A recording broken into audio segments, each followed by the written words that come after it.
Five, four, three, two, one.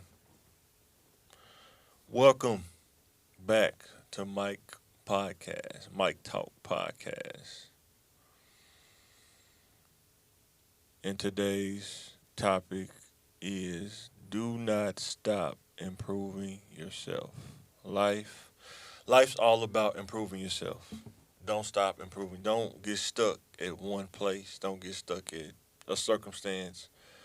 Always look to improve yourself. There's always a better version of you. There's not a complete state. I'm complete. Don't ever think that there's always room to be better. There's always room to improve. Always keep that in mind. So, before I get into this journey into IT, wanna I forgot to mention it. The last video I was talking about the resume and stuff, but right before I got on, I got a job at the airport right after Walmart, working at the airport. That's when I got married, and I have been married for I have been married for 11 years. So I want to make sure put that on wax that I appreciate my wife. Shout out to my wife for choosing me to be her husband, and thank her for supporting me through these times of trying to figure things out and work on being a husband at the same time. Definitely not easy to do. A lot of mistakes on my end was made. That's another reason why I tell the young men, please get all of your education, all of your skill set and gifts figured out while you're young. Don't be so out there wasting time chasing girls, and you got to divide your time up, man. You have to really be mindful and judicious about your decisions, because when you add, um, we'll get into that next slide, but yeah, I've been married for 11 years, and it every day shows me stuff I need to get better at, and as much as you think I could make a whole episode, I mean a series about marriage for men. Matter of fact, hit me up in the comments, let me know. But what I will say is, you're not, you will never be ready for marriage until you get married. You can study, you can read all the books, you can go to the counseling, and counseling helps. It gives you like a precursor kind of idea of what you're about to get into. But if you don't have the mindset to stay committed through it all, the mindset that you made a vow to God that I'm going to stick with this person through thick and thin, up, down, left, right. If you don't understand that, do not get married. And I'll leave it at that. If you want to hear some stuff about marriage, some biblical principles, or something like stuff like that, or just I could give you the real life application. Let me know in the comment. I'll let you know. But yeah, marriage. First, before I got in IT, it was just got married. Love you, Ashley. Thanks for being my wife. But yeah, been married 11 years. I don't regret it at all. Been one of the best decisions I made. Made me a totally better person. Was an eye opener for me. What I need to work on, because I was so different before I got married. I was so, I want to say, more of a kind of a solitary, kind of Wolverine kind of person, just kind of solitary. And I had to learn how to, still learning actually, not like I never finished. I'm still learning how to be a leader, a better leader, and learn how to be a part of something without being separated. Because when you grow up in the hood, I did anyway, you learn how to grow up in it, but be separated at the same time. I know that sounds kind of weird, but that's how thought that's how my thought process was, and you'll start hearing more and more of these ideas as we go along, and I make more, little episodes or whatever. So, but yeah, hit me up in the comments. Let me know. So that's the main mission. Is I want to reach back and give young men insight on how to increase your chances of success while you're young and have the ducks in a row before you start adding more responsibility to your life. One thing about being a man, being a young man, transitioning to and being an adult man, most of the time it's all about, you just add more responsibilities. You want a car, that's a responsibility. You want a house, that's a responsibility. Or apartment, that's a responsibility. Bills, responsibilities. You want to have kids, responsibilities. You just adding to that plate that you got to eat. When you're young, you don't really have that much responsibility. You might just have a piece of chicken. But when you get an adult, you got a full course meal now. You got chicken, uh, corn, yams. And, you gotta you gotta be prepared to eat all that, and you gotta make sure that you have enough capacity to eat all that. Because if you don't, you gotta make tough decisions. You gotta say, you know what? You gotta trade off. I can't eat that. I can't eat this. I just gotta eat this because that's the only thing I can really digest is eating this. So that's something to think about. Think about when you make decisions. Am I adding more responsibility to my life by doing this? Or am I making things more efficient and a little bit easier for me to manage this adult life? Because that's the thing, you add them responsibilities. That responsibility, it may be a 15-year responsibility, maybe a 5-year responsibility, could be a lifetime responsibility by a 5-minute decision or an emotion or feeling that you thought was the right thing at that time because it felt right. But when you really sit back and think about it, feelings change, emotions change. It's like you can feel like it's hot outside, but then when you go outside, it's cold. Like, wait a minute, I thought it was hot. No, you felt like it was hot, but it's really cold outside. Come in and let me know what you think about that. Emotions and feelings change, but the consequences and the results are static based on decisions. Self awareness. Self awareness. One thing about growing up in a city or the hood is a lot of kids. I even got caught up in it a little bit. Is you're trying to stay current or you're trying to fit in and trying to be accepted. And when in doing that, you get so busy in doing it, you never really stop to work on yourself. Cause it seemed like time go by so fast when you from like 17 to about 25, 26. It's like time go by so. It's almost like you blink and you 26. So here's a few questions I want you to ask yourself.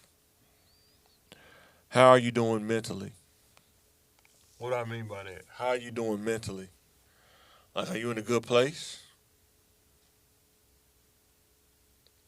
Have you thought about where am I in a place where I want to be? Am I satisfied where I'm at right now? Or if you're not satisfied with it, you have to be honest with yourself. Especially mentally, you got to be honest with yourself. So where are you mentally? Always monitor your mental. You can't go around thinking somebody else is responsible for your mental.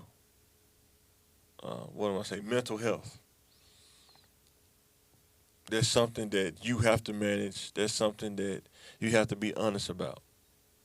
Only you fully know, unless there is really a mental issue. There are people that have those really have mental issues where their mind is just not solid. You don't have a sound mind. But most of us do. And if you don't get help, don't assume. If you know that you need help, don't just assume it goes away. Sometimes you really got to get help and heal those things. And I understand, living in the inner city sometimes, that's it ain't affordable. But I think there are way more options out there now than there was back then. We're just going to a therapist and you might have to pay, $50 an hour. There's so many options out there now. Um, I know for me, didn't go to therapy, and I've overcome a lot of things. But God, giving my life over to God was one of the best things for me mentally to do. Not really gonna go debate over that. All I can tell you is don't get caught up when you on your journey to find God. Don't get caught up on the things on the side of the road. A lot of times when you're driving, you get caught up in the person on the side of the road changing their tire or the wreck that's happening instead of focusing on your destination. And that's what kind of like, in religion, you have to focus on your destination. What is your destination? What should you be doing? Not what the person on the side of the road that's, changing their tire doing. No, no, no. What are you doing? So, next question. Come in, let me know about that. What you think about that? Next question. What is next for you? You should ask yourself that. What's the next step for me? A lot of times, I know when I was younger, growing up you see people, they get complacent, they get happy, and it's like they stop going. They stop progressing. And one thing I always do, if I accomplish something, I'm always thinking about the next move now. I'm already thinking about the next move. If I haven't even started initiating the next move before the accomplishment comes. You never want to get too complacent where you stop progressing. It's like we talked about. Don't stop improving yourself. Always ask yourself what's next. Don't be afraid to challenge yourself. A lot of times, young men, they think sometimes being challenged is being offensive. And sometimes, I guess, if it's not presented the right way or you're not receiving it the right way, we're going to get into that here in a couple more slides. Maybe I think it's the next slide. I'm not sure. I can't remember. But learn how to be diverse in your thinking. Learn how to receive messages from diverse people because everybody thinks different. Not everybody thinks the same. Kind of like snowflakes. No two snowflakes are alike. No two people are alike. Even in marriage, opposites attract. What is the plan to get there to that next level? What's next for you? What's the plan? What do you plan to do? For me, I got the 2 year degree,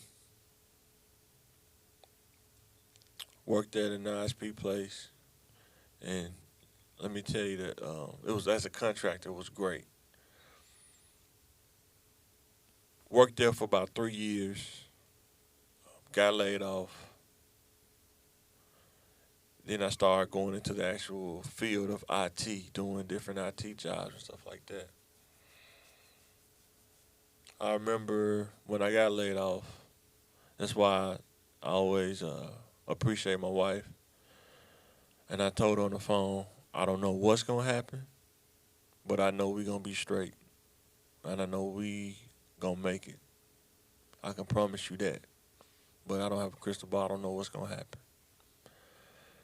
And she rolled with me. She stayed with me. She didn't say, I don't want to be with you no more. She stayed with me, so that means a lot to me. And I always remember that um, the positives. It's another thing. Say with mentally, right? When you start getting older and you start realizing that understand that nobody's perfect. Everybody make mistakes. But don't put so much weight on the mistakes. Put more weight on the positive and not the negative. Because if you solely focus on the negative stuff, and there are people like that, they try to, it's like they like the negative stuff about a person to hold over their head. But when you start talking about the positive things, like nobody really want to talk about those things. Always the stuff that you didn't do, not the stuff that you do do. So mentally, you have to be at a place that you can't let somebody hold your mistakes over your head and try to shame you for it. And I would say learn how to laugh at yourself, learn how to analyze yourself, learn how to view yourself. I messed up. My ego not that big to say, hey, I messed up. Even laugh about it. If you can, laugh about it. Laugh about it. Say, what was I thinking? Why did I do that? Learn how to communicate why you made the mistake. Don't be in a place mentally where you just don't want to talk about it. You have to talk about it in order to know how to be successful the next time. And that's the plan. Like, what's your plan? Like for me, end up, getting a job. What I found out was a 2 year degree. I was starting to hit a threshold, like hit that ceiling. Even working in IT jobs, that I was only going to get so much, and I wasn't going to get past a certain point. And I would go to interviews, and they'd like the interview, and they would say, well, you don't have the education. We was looking for a 4 year degree. And that's when I realized that mentally, I realized that I am not going to give somebody something to eliminate me. Like, I'm not going to eliminate myself by not getting all the tools to handle the job at hand, or, to have the qualifications. So I had to make a plan and end up getting a job. Long, I don't want to go, that's a long story. We're getting there, but getting a job, working, and was able to go to school, tuition discount. And that's where I'm at now, about a year left. And I'm getting a 4 year degree. Now, the next step, when I was thinking about, I think ahead, is I'm thinking about going to law school. And some people ask, why would you go to law school? Why don't you just stay in IT? Here's the deal. Growing up in Southwest, one of the things we lacked, it's hard to make plans when you don't have all the information in front of you. That exposure. And I know for me, growing up, getting older, I start getting exposed to more things, understanding more things. But what I want to say to all my Southwest brothers and people out there is being a doctor, lawyer, in those fields, we need to learn about those things more.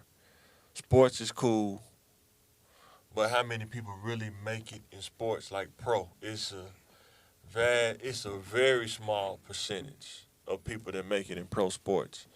Very small percentage. And we need more doctors. We need more lawyers. And not just because go to law school, you don't have to be a criminal lawyer. You don't have to be, there's other phases of law. I'm learning that as I'm researching. There's tax law, real estate law, criminal law, business lawyers that help,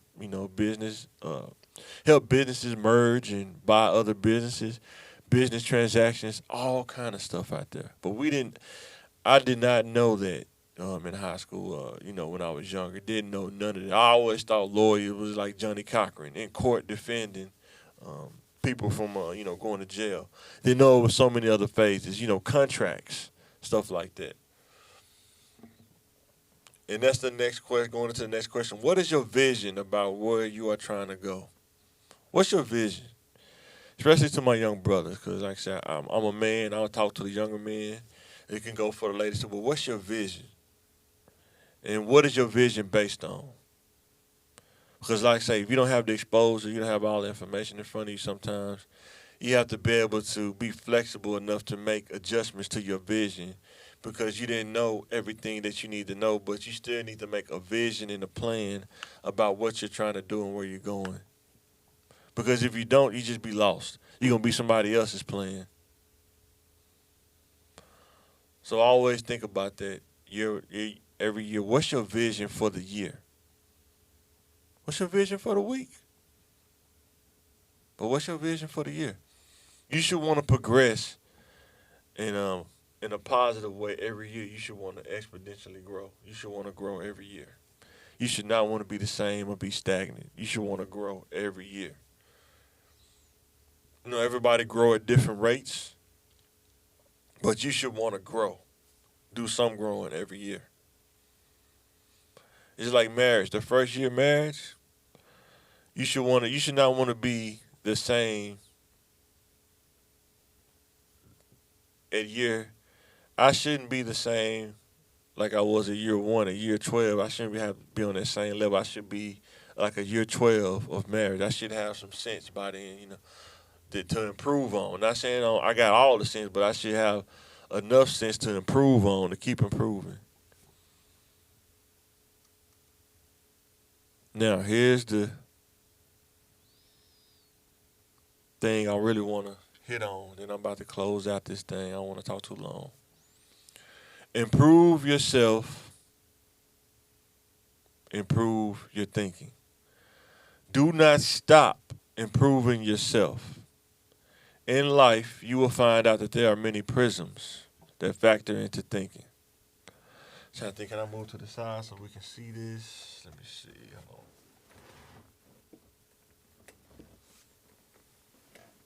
on. I get in the middle. How about that? So, here's the deal. A lot of times, growing up, going to school, you go to so many different places. It's like this prism, it shifts.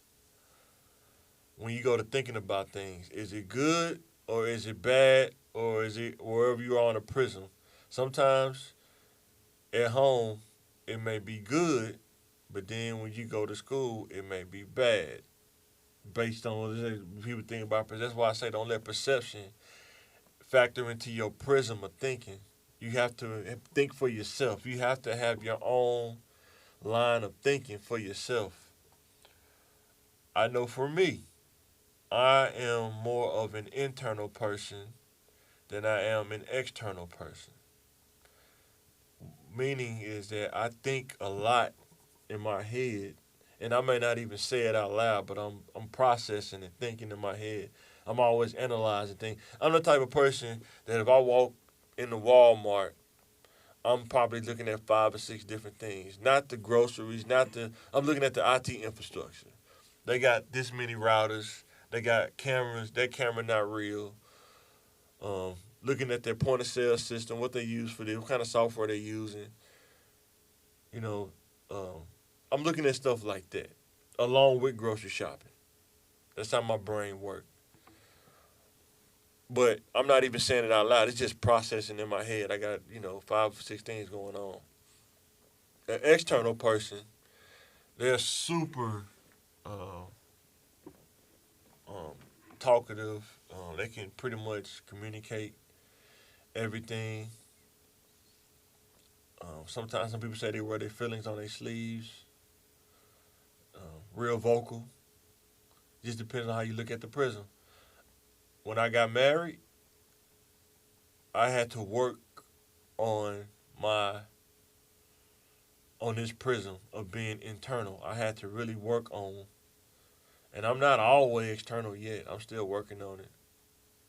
So I'm probably probably right here right now. I'm still trying to. It fluctuates. Sometimes the prism fluctuates on different things, but I'm probably close to being in the middle, 3/4 to in the middle, and I'm working on to get better. It's a really that's another thing I want to tell the young brothers something. When you're single for a long time, you're almost programming yourself to do things a certain way.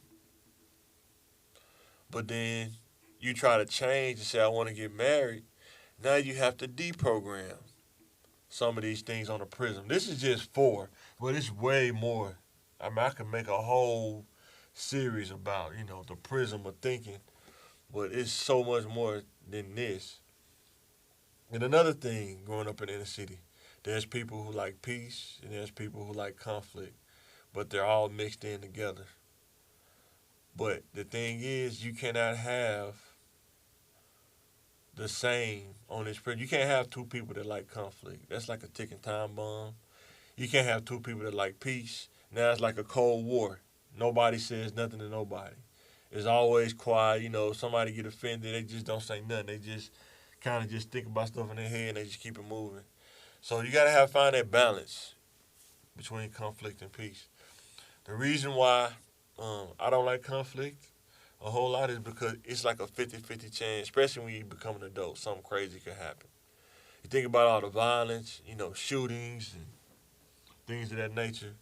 If you really high on that conflict prism and somebody offends you, you really have to outthink and get back to rational thinking, close to peace as you can, because you don't want to make a decision in that side of the prism, in that mindset, and cost you 15 to life for making a decision being on extreme side of that prism of thinking. So what I tell my young brothers, please be smart.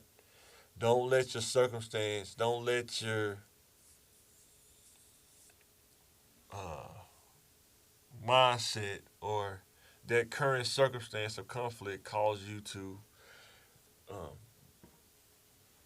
have to try to defend yourself, defend your freedom, because they're trying to give you 15 years of life. That's the best way I could put it. The next prism is reality versus feeling. It's one thing I had to learn, and I tell all my young people this. You have to know the difference between how you feel and what's real, the reality of it. You may feel a certain way, it may feel good, you may think that it's the right thing, but do your research, make sure that you're right, because sometimes you can feel right, but it may not be right. Just because everything feel right don't mean it's not right. And sometimes dealing with your feelings, thinking about other people, you have to realize the reality part of that is that just because you're processing this information with your feelings doesn't mean that the other person is acting like what you're feeling, especially if you don't ask them. I had to learn this. You can make a total vision, a picture based on your feelings. I feel like this person is trying to do me harm. And then when it really get down to the reality, the person was just telling you that you left your gas cap off your car. He was just trying to flag you down. Hey man, you left your gas cap off your car. But you felt like this person was approaching you to do some harm to you. Just a minor example. But that feeling in reality prism, you really have to work on that because, like I say, just because it feels right, don't make it right. Don't let, talking to my brothers, don't let your feelings put you in a place to where now, when reality set in, you have to defend your freedom. Or you realize, man, I shouldn't have done that. Why did I do that? Why did I go do this? Why did I go do that? Based on your feelings. I've been there. Did stuff based on how I felt and realized I shouldn't have done that. Definitely not a smart thing to do. So really work on your thinking, improve your thinking. Try to get better every year to make the best and solid decisions that you can make based on what you know in your circumstance. Don't be afraid to say you don't know something. And if you don't know, research it. Look it up. If you have a solid elder or person in your life that's a little older that's been living a little bit longer, you ask them. Don't be afraid to say you don't know something. Don't be afraid to challenge yourself. Don't be afraid to improve yourself. This is Mike. I'm signing out. Thanks for watching. You know what? I want to show you one more thing before I sign out. With inflation, with how much things cost now, I've been stressing over this because I understand how crazy things can get. I want to show you something. This apartment, look at this, 385 square feet. Look at the floor plan. 385 square feet. When you walk in, the kitchen's right here, the bathroom is right there. Is that a bedroom? The bedroom seems like it's inside of the apartment. Very small. Look at that. Rent starting at $959. Studio apartment, one bath. $959. 385 square feet. Y'all, that's not that much space. I'm trying to think of what's something I could say to give you a reference of 385 square feet. Man, some people's garage is bigger than that. I'll say that. Some people's garage is bigger than that. It's not that much space. Let's go back. Let's see. All floor plans. Boom. Look at this. One bed, one bath. Rent starting at $1,400. And that's only 400 square feet. 775 square feet. Guys, there are mortgages that's not even costing $1,400 for a house. And this is an apartment. A 700 square foot apartment. And you think, 15 minimum wage is enough. And this ain't even saying if the utilities, you might have to pay like electric or something like that, some other utility, a cable. Then what if you have a car note?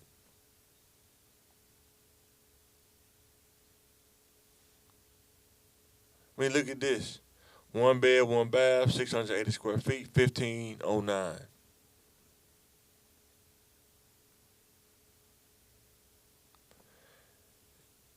I'm telling you, you have to be better than I was. You have to be more efficient with your time, be more efficient with what you're educating yourself in, be more efficient. You have to be better. You can be better. You can be more efficient.